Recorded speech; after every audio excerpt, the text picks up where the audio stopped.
Good morning. Our hand today is going to be Ace Queen of Diamonds. We are in early position. Folds to us. We raise. I think this is pretty standard raise.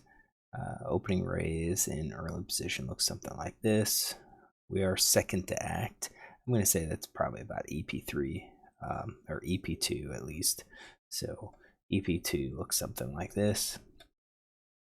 Definitely have a raising range, and then we get 3-bet by villain 12, and it gets back to us. He's playing 16-13 with the 7% 3-betting range. This player is looking like he is a tight aggressive player. Probably somebody we have to be a little bit concerned with, so we can definitely kind of color code him. Let's put yellow there. Got over 900 hands with him too. So let's look at positionally. We've got 7% 3-bet range. It looks like he's playing about 7% across the board, maybe a little bit more in the blinds, but looks like 7% across the board. So it's not really looking like he's playing position too much. What's more is that we also have some hands that we know he's 3-bet. So 8 is the smallest pocket pair. So I'm going to say 8 is 3-bet. And then he has ace jack off. So if he has ace jack off, he also is going to have ace jack suited. And it looks like ace jack off or better. And then king queen suited. So this right here is 7%. And that's probably close to, it's probably a pretty accurate representation. Or at least I'm going to assume that's an accurate representation. So what do? Well, we could 3-bet, we can call. We're going to be out of position. We're early position, out of position. We're going to 100% 3-bet with aces. And then we have kind of like that questions, which is ace king suited, kings, and ace king. This is either a 4-bet or call. I think I would probably 4-bet kings and ace king, be aggressive with it, increase our 4-betting range against this player. And then we have basically calling range with pocket pairs. Ace queen, according to the hand chart, shouldn't be called. I actually don't think he's playing. I think he's playing a little too wide on his 3-bets. Having an ace in our hand makes it less likely that he has like pocket aces. So against that range, I'm actually thinking if we have a 4-bet like that, then going back to, let's go to here. So if we do a 4-bet like that, I think we could probably get away with calling with ace queen, king queen. I think we're probably just going to be calling down to 9s, maybe even just 10s. I think we're going to need some 4-bet. So I think you could probably do ace 4, ace 5, since villain does have a wider range. And I think if we 4-bet, he's going to fold some of those weaker hands. But I think we're going to be pretty pretty tight here. I think ace jack's kind of like 50-50 maybe. So I think we're just looking something fairly tight here against that 3-better, just because, again, most players aren't going to be 3-betting enough. Now, we do know that when he's in position, he tends to see that consistently, so he is a player that, yeah, he's in position. We're going to expect to see that coming from him.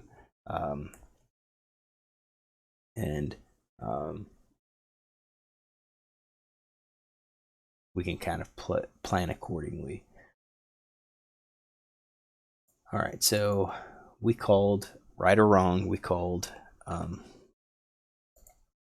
and we flop ace 9-3. So we top pair, second kicker, and a backdoor flush draw. This isn't terrible. If villain has any of those under pairs, we're gonna be beating him unless he has, 9s or aces. We're gonna be behind ace king. But we know villain has ace jack in his range, probably has king queen suited as well. So this is actually pretty good because he's going to have a lot more of these tens to kings in his range than all the other hands, since we have hold a blocker. So I think for us, we're going to be checking here, checking 100% of the our range. I don't really think we could 3-bet here or check raise. I don't think we're going to be able to represent anything super strong. Like, I don't think you're opening and calling ace 9. I just don't see it. Maybe you could rep trip 9s, but I don't think we can rep trip aces. So since we don't really have a whole lot of hands to check raise, I think this will be a check call. So I think we're check calling top pair. I think we're going to be check calling our flush draws. I think we are. It's a top pair at least. I think we might be able to call 10s and jacks. That's kind of iffy. You know, with the 9 coming out, the only underpair that I think villain's going to have is pocket 8s, which is entirely possible. He could have those. But I say it's a low probability here for him. So, you know, if we check call, I think we've got top pair or that flush draw.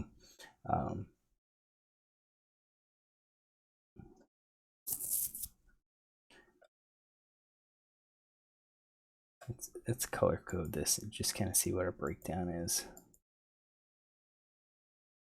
Yeah. I think maybe the only other thing is maybe calling with king queen of diamonds if we think he's going to be betting too much, because I do think he's going to be betting his underpairs. I think he bets kings, queens, jacks, 10s, but then he checks the turn. So that gives us a reason then where we can float with some of these weaker cards. If he checks the turn, then we can lead the river and hopefully get him to fold those, you know, 10s to kings, depending on the run out. So yeah, I think I am going to be calling these jacks.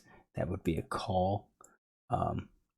If he bets, I'm going to bet he's c-betting most of these hands, all of these pocket pairs, probably the flush draw. So I think he's going to be fairly high at 96.1%. Is there going to be a size tell? I don't know. So let's say here, I checked to him. He bet a third pot, and that seems strange. You know, why not go larger? Almost seems like some more people are starting to bet the smaller size. That's kind of what that GTO is doing to try to encourage more callers, you know, callers with a wider range. So I'm going to say probably, you know, he could do that. If he's going to do it with that sets, he's probably doing it with these underpairs as well. And I'm not going to change it. I think I still call with those types of hands. So it's still, I mean, we still figure to be an underdog because we don't have the aces in our range. We don't have the 9s in our range, while villain does. 4 clubs hits. That can actually be a scare card. You know, is it possible that we have like king, queen of clubs? I do think it is a possibility that we might have one of those. Nice thing is that the ace clubs out on the board, which yeah, it makes it harder for villain himself to have clubs, but we could possibly have king queen. We know it's not. Well, I mean, I'd say we know it's not. It's unlikely that we're gonna have that. So here we've got a decision. Are we gonna lead? Are we gonna bet? And I think versus a tighter villain like this, I think it's probably okay just to check and see what he does. If he checks behind, we're probably going to be safe. I think if we have the flush, maybe we can bet. We can kind of mix in some bets just to mix up the plays, especially against some regulars. And I do have some players that I've, you know, played against quite a few times. So just like leading here with king queen. The problem I have is that we're gonna have one combo of flush, and then it's like, okay, what else are we gonna lead with that's gonna be strong? we've got our flush, and then maybe we lead with something like ace queen off with the queen of clubs, or maybe with like pocket jacks with the jack of clubs, just something for balance. So I checked, which I think is fine, and then villain checks behind. So now with villain, I don't think he's gonna check the flush. Still a possibility that he has a set. I guess there is a possibility he has a flush draw, but I don't think he has a set. And really, in a situation like this, I think sets are probably going to be betting again. So I think I'm gonna exclude the sets and say, yeah, definitely now. Would he have a top pair? Maybe. Let's set that at like 50%. Sometimes he's going to be betting.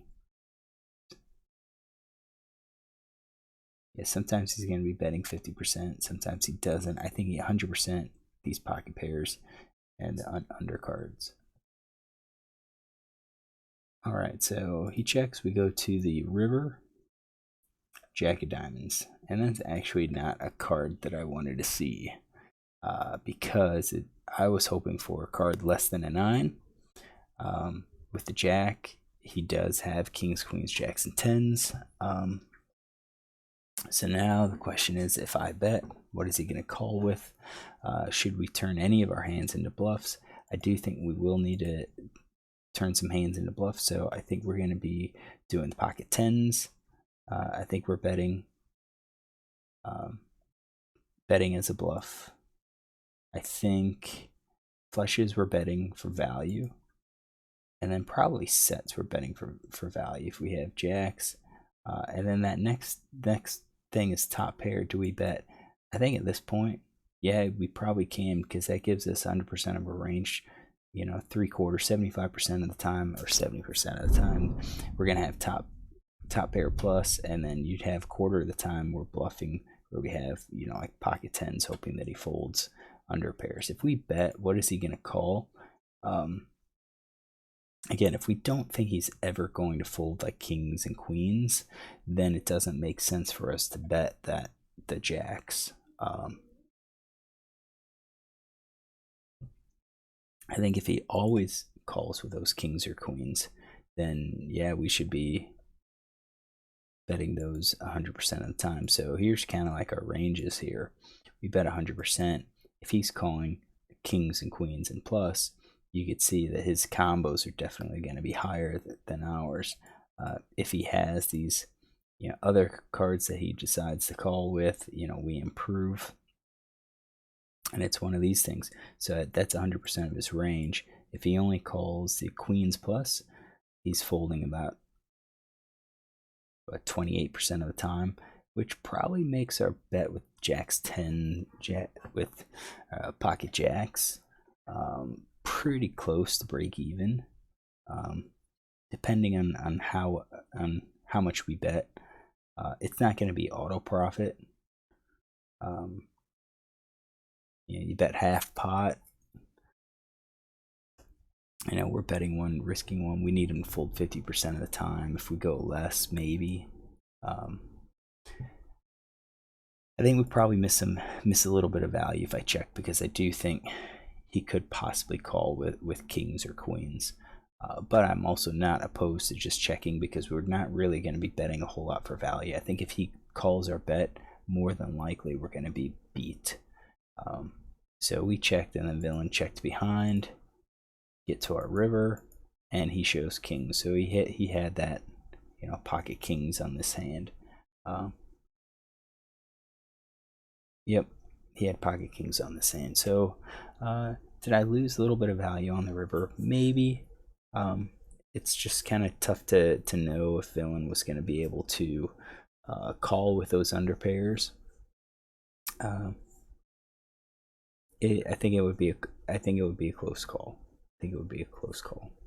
All right, hopefully you enjoyed this hand. If you do, look tomorrow for another one.